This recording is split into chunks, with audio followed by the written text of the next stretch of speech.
Olá, pessoal! Estamos aqui para mais uma aula do nosso curso, mais uma aula do Português Sem Neuro. Espero que você esteja aproveitando bastante até aqui. Ainda temos muitas coisas para aprender juntos. Nessa aula, nós vamos falar sobre um assunto que eu sei que pega muita gente, que eu sei que muitas pessoas possuem dificuldade.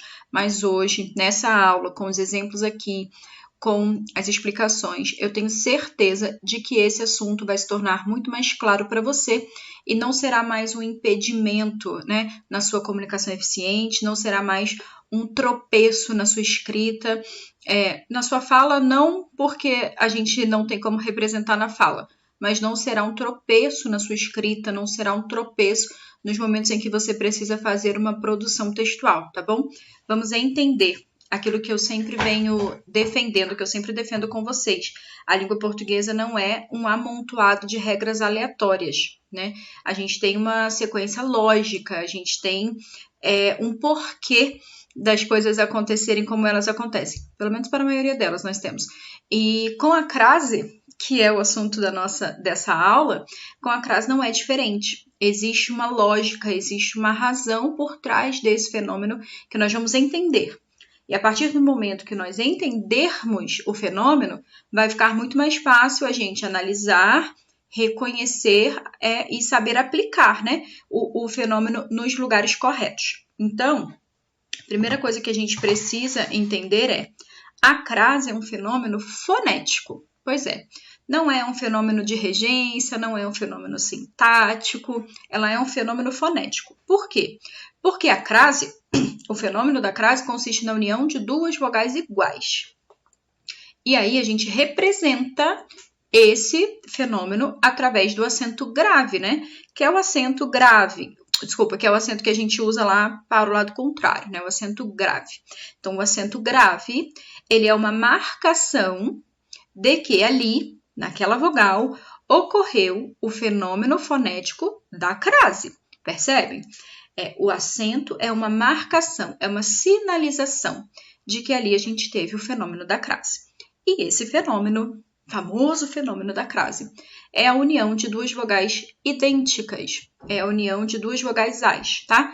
Não haverá crase em outra vogal, não haverá crase em nenhuma outra letra do nosso alfabeto, só haverá crase na letra A. Tá bom? A letra A é a única letra da língua portuguesa que recebe, o acento grave indicador de crase, tá? Então, a regra básica da crase é um A preposição mais um A artigo se transforma em um A craseado. É a regra base, com essa regra que você vai resolver a maioria dos casos. Ah, professora, mas há muitas exceções? Há algumas que também são lógicas e nós vamos entender, tá? A regra básica aí que você vai aplicar em 90% dos casos da ocorrência de crase é o seguinte: para comprovar, para você provar que ali ocorreu o fenômeno da crase, você vai fazer uma prova real. Você vai substituir a palavra feminina, tá? Por uma palavra masculina parecida, por uma palavra masculina ali próxima. E aí, se nessa frase em que você trocou pela masculina ocorrer o ao, significa que na frase com a palavra feminina haverá a crase. Por quê? Porque o ao é o correspondente do A craseado. Só que o ao ocorre no masculino e o A craseado ocorre no feminino. O que também é muito lógico, percebam.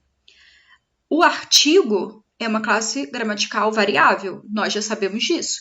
Existem artigos femininos, existem artigos masculinos, existem artigos no singular e artigos no plural. Ok. Então, se o artigo é uma classe gramatical variável, ele precisa concordar com a palavra que vem depois dele. Então, menino é o menino, meninas são as meninas. Ou seja, para você ter um A artigo, você precisa de uma palavra feminina. Se você tem um o artigo, você precisa de uma palavra masculina. Simples assim. Então, fui à praia. Eu vou à praia com crase ou eu vou à praia sem crase? Praia é uma palavra feminina. Então, é possível a ocorrência da crase aí, certo? Só ocorre crase antes de palavras femininas, porque a gente precisa do a, artigo feminino, para que o fenômeno se dê. Aí eu vou trocar a palavra praia por parque, que é uma palavra correspondente, só que é uma palavra masculina. É o parque, certo? E aí, quando eu faço essa substituição, eu tenho a seguinte ocorrência. Fui ao parque. Percebam? Então, aí você tem um a que vem lá da regência do foi, e você tem um o que acompanha o substantivo masculino parque. O o é um artigo masculino. Ele acompanha, ele determina o substantivo masculino parque. Assim como o a do a praia. Então, onde você tem a ocorrência de um ao antes de uma palavra masculina, você vai ter a ocorrência de um a craseado antes de uma palavra feminina. Porque o ao também é a junção de duas vogais. O ao é a junção de um a preposição com o artigo. O a craseado, eu já falei para vocês, também é a junção de duas vogais, só que elas são vogais idênticas. E aí não existe a. Eu vou a praia. Não existe. Existe eu vou à praia craseado ou eu vou ao parque. Aqui em ao tem duas vogais, o a e o o. Aqui no a craseado também tem duas vogais, só que elas são iguais, o a e o a. E por isso ela vira um a craseado, ok? Mais um exemplo aí para que a gente comprove essa regra, essa teoria. As provas foram entregues à advogada. E aí você tem dúvida se aí nesse a advogada vai ser com crase ou vai ser sem crase. Ou você está no meio da sua produção textual, ou você está em uma questão de uma prova, de um concurso público, enfim. Como que você vai fazer para saber? Você vai trocar o advogada, que é uma palavra feminina, por uma palavra correspondente no masculino. Ora, ora, ora. A palavra correspondente perfeita, que é apenas colocar advogada no masculino, advogado. E aí, qual é a ocorrência que nós temos? As provas foram entregues, tcharam, ao advogado. Isso significa que as provas foram entregues à advogada, nós teremos sim a ocorrência da crase, porque o a craseado no feminino corresponde ao no masculino. Tenham sempre isso em mente. Vocês podem levar essa regra para a vida de vocês. O a craseado no feminino é correspondente ao no masculino. Tá bom, pessoal? E assim, seguimos com as regras da crase. Essa, então, que nós vimos é a regra geral. Ela vai ser aplicada aí para 90% dos casos. E os demais casos nós vamos resolver de outras formas, tá? Também lógicas. Eu não quero que você grave, eu não quero que você decore nada, porque não é assim que a gente faz o verdadeiro aprendizado de língua portuguesa.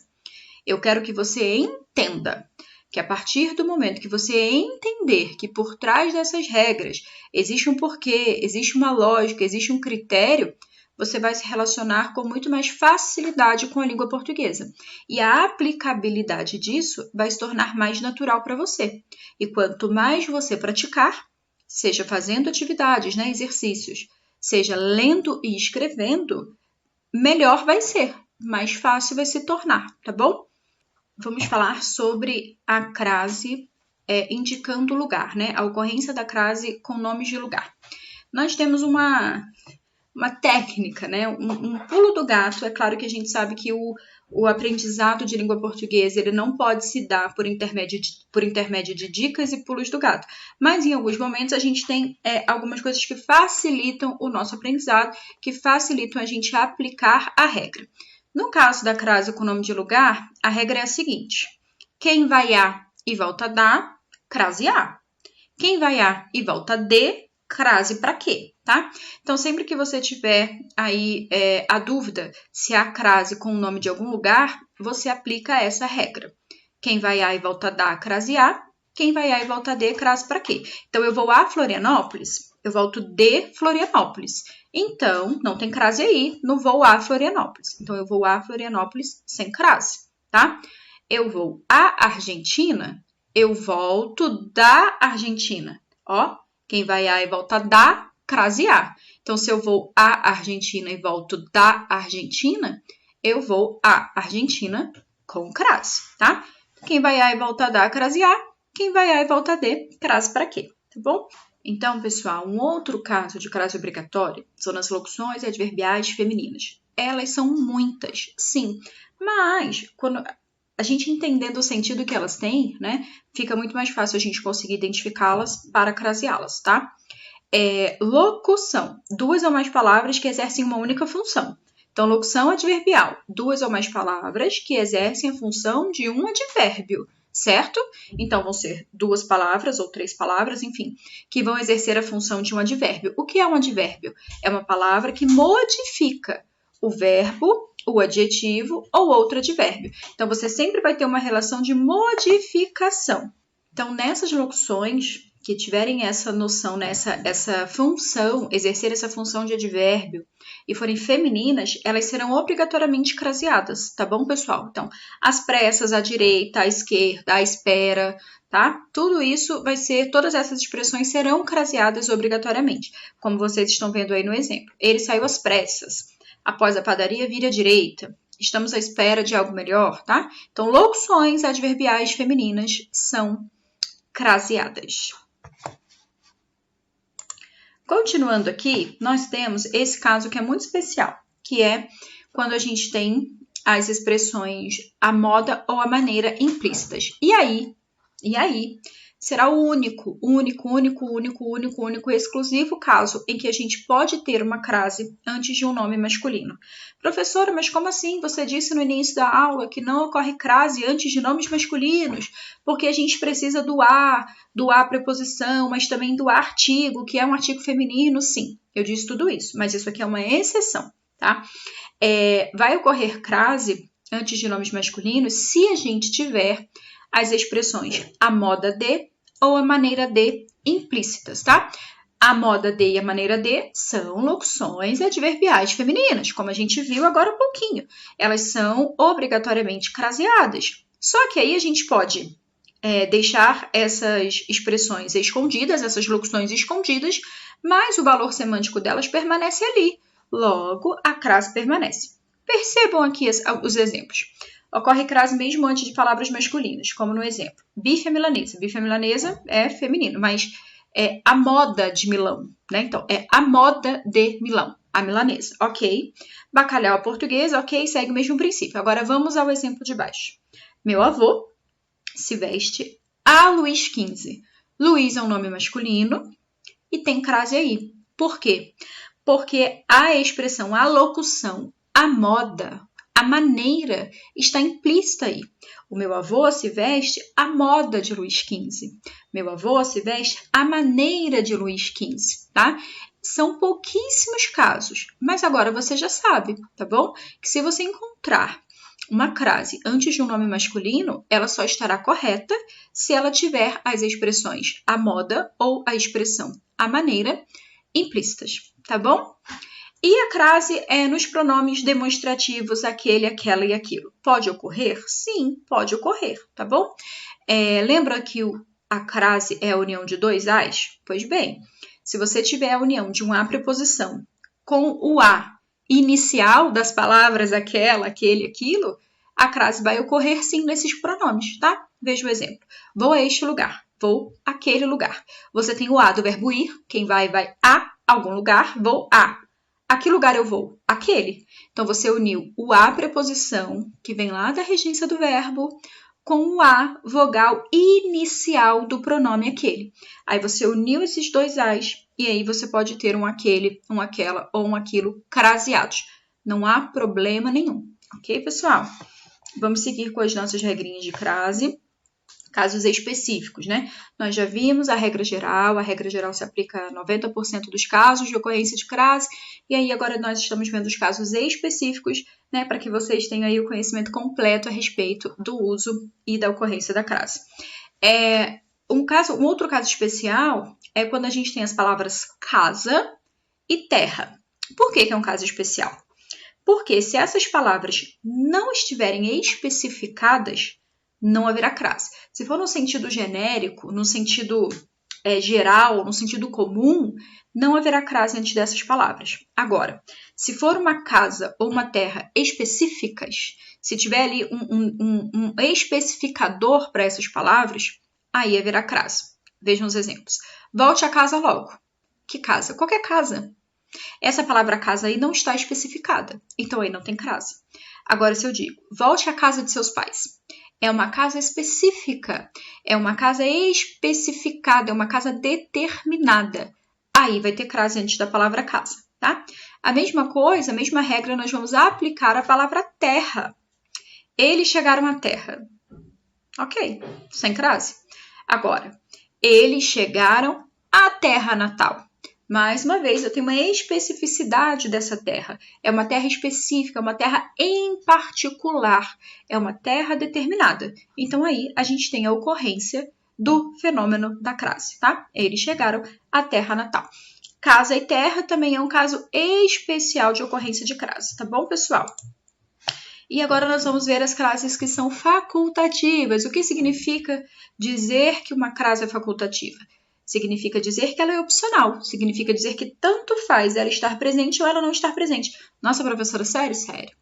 E aí, por que você precisa saber disso? Para quando você encontrar, né? Quando você se deparar com isso numa questão, em uma prova, você saber do que se trata, tá? Que não está errado de um jeito e também não está errado de outro jeito, tá bom? Então, são 3 casos, né? Apenas 3 casos em que a crase é opcional, em que a crase é facultativa. O primeiro caso é antes dos pronomes possessivos que indicam posse, né? Pronomes possessivos que indicam posse, femininos. Então, minha, sua, nossa, vossa. Então, todos aqueles pronomes ali, né, de dentro da grande gama dos pronomes, especificamente os possessivos femininos. Pronomes que indicam posse e que são femininos. Antes desses pronomes, a crase é opcional. Você pode utilizar a crase ou não, e não há algo que esteja mais correto ou menos correto, tá? A mesma coisa ocorre antes dos nomes próprios femininos, né? Nome de mulher. Antes do nome de mulher, a crase também é opcional. Então, por exemplo, entregue o livro a Maria. Quem entrega alguma coisa a alguém. Entregou o quê? Entregou o livro. A quem? A Maria. Esse a aí de a Maria pode ser ou não craseado, tá bom? As 2 formas estão corretas. E o terceiro caso de crase opcional é após a palavra até. Perceba, são 3 casos de crase facultativa. 2 casos a gente fala sobre crase antes de alguma coisa, que é antes do pronome possessivo feminino e antes do nome próprio feminino, e um caso a gente fala sobre a crase, né, a ocorrência do a depois. Então, após a palavra até, o uso da crase também é opcional. Então, vamos até a praça. Esse vamos até a praça pode ou não ter crase, tá bom? Crases opcionais. Então, pessoal, resumindo aqui, né? Recapitulando, retomando, resumindo tudo que nós aprendemos nessa aula. Não haverá crase antes de palavras masculinas, e vocês já sabem qual é a única exceção para isso, é quando a gente tiver as expressões adverbiais, as locuções adverbiais, a modo e a maneira de implícitas. Não haverá crase antes de verbo. Por quê que não haverá crase antes de verbo? Porque se para ocorrer crase eu preciso de um artigo, não foi isso que nós aprendemos hoje? Precisa de uma preposição e de um artigo, 2 vogais ais idênticas. Não ocorre artigo antes de verbo, porque se ocorrer um artigo antes de um verbo, ele deixou de ser um verbo, ele foi substantivado. É um processo, é um processo de formação de palavras que nós chamamos de substantivação. Então, se há um artigo antes de um verbo, ele não é mais verbo. Então, não existe crase antes de verbos. Assim como não existe crase entre palavras repetidas. Então, por exemplo, face a face, frente a frente, porta a porta, né? Então, sempre que a gente tem palavras iguais, repetidas, com um ali no meio, não ocorrerá crase. É muito comum, né? A gente vê, vamos nos falar frente a frente. E aí a gente tem a ocorrência da crase ali. Mas não tem. Essa crase está incorreta. Entre os dias da semana, também a frase está incorreta. De segunda a sexta, também não tem crase aí, tá bom? E quando a gente tem um substantivo feminino no plural e o a craseado está no singular, também não pode ocorrer. Por exemplo, assistimos a peças lindas ontem. Peças é o substantivo feminino que está no plural e o a está no singular. Assistimos a peças lindas. Não pode, porque significa que ele não tem um artigo. Porque se ele tivesse um artigo, esse artigo também estaria no plural. Porque o artigo se flexiona para concordar com o substantivo a que se refere. Se peças é feminino, plural, se tivesse um artigo ali, estaria no feminino, plural. Como a gente tem ali um A no singular, a gente só tem a presença da preposição, não temos a presença do artigo. Então, não podemos ter crase em um A no singular, seguido por um substantivo plural. Pessoal, essa foi a nossa aula de crase. Se você ficou com alguma dúvida, você pode voltar à aula, assistir novamente. E eu reitero aquilo que nós conversamos no início da aula. A crase é um fenômeno lógico. A crase é um fenômeno fonético, que é uma soma, é uma junção de vogais idênticas. Entendendo esse princípio, entendendo essa lógica, a gente consegue aplicar a crase no nosso dia a dia, nos nossos textos. Tá bom, pessoal? É isso, até a próxima aula.